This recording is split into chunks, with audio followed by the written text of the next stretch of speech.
What is happening, buddy? This is Cody, aka DFS Project, coming to you live breaking down this upcoming 9 game NBA slate for tomorrow. It is Friday. So we're starting out the weekend. I work Friday, Saturday, and Sunday. So we'll see if I can get videos out in time because it is night shift. But like I said, I was off tonight. So we were here breaking down this 9 game slate. Always the like button for me though. Definitely subscribe. That helps me out a ton. The goal is 600 subscribers. I'm trying to get there. But let's start off with Pelicans and Orlando. On the Pelican side, no Zion, no Brandon Ingram.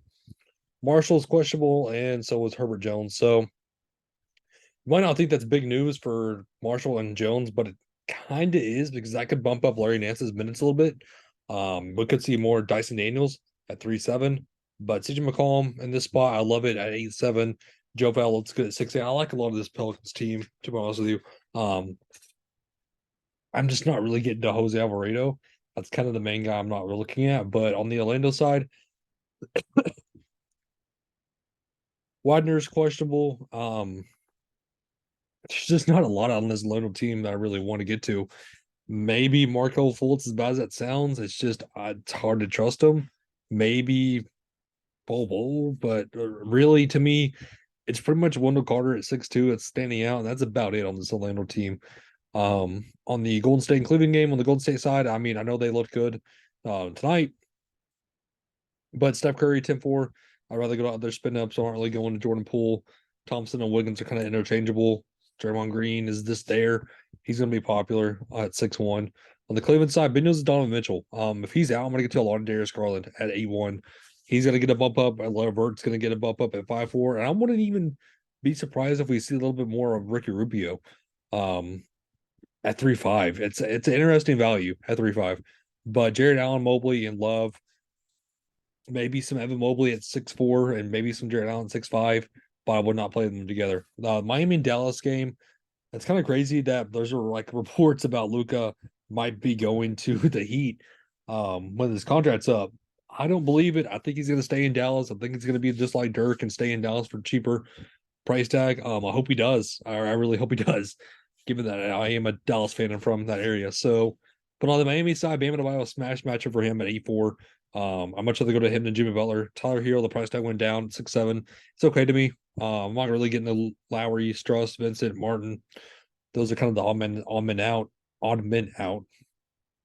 So Christian Wood, that's going to be the big news. He's out. We also have Tim Hardaway Jr., who should be playing, and then we have Maxi Kleber out. So Luka Doncic 12-4 looks amazing. I know it's not the greatest matchups, but he's going to have to do it all. I'm not really getting much Spencer Dinwiddie. Reggie Bullock looks good at 4,000, as bad as that sounds, and Dorian Finney-Smith looks good also at 3-8. It's just they need bigs. They need bigs bad. On the next Atlanta game, though, on the next side, Julius Randle at 9-8. I like him with no Mitchell Robertson. Means Hartenstein's going to look good at 3,000. Smash matchup for him. I love, like I said, he's going to be out for a while, 3 weeks. So Hartenstein's going to look good at 3,000. Play him at 3,000 while he's only that cheap. It's going to bump up that slate to around the 5Ks. So play him while you can. On the Atlanta side, Trae Young is big news. He is questionable. If he's out, it's going to be Dejounte Murray for me. It's going to be a little bit of John Collins. I'm going to get to a little bit of possibly Holiday or AJ Griffin. Aaron Holiday to be exact, not Justin. Clippers and Spurs. On the Clipper side, nothing really stands out to me. I mean, revenge narrative for Kawhi, if you want to call it that, at 10-3. Paul George, though, is back at 9-1. It's just kind of hard to play both of them together. But nothing really stands out to me on the Clippers. And the Spurs guys, kind of a similar story. I mean, Vassell, that's kind of your biggest news. If he's out, I'm going to get to Keldon Johnson. I'm going to get to Trey Jones a little bit, but nothing really is super appealing. And then Indiana on the Denver, Noah Halliburton. So TJ McConnell at 5'8's a crazy price tag, but it's worth it to me. Nembhard looks good at 5'3. Buddy Hield, meh. Miles Turner, meh. And then on the Denver side, Jokic smash matchup for him at 11-6. Big news is Jamal Murray. He should be playing, though. I don't mind him. It's just this whole team's healthy. That's what worries me. Last 3 games, Brooklyn and Utah. On the Brooklyn side, no KD, obviously.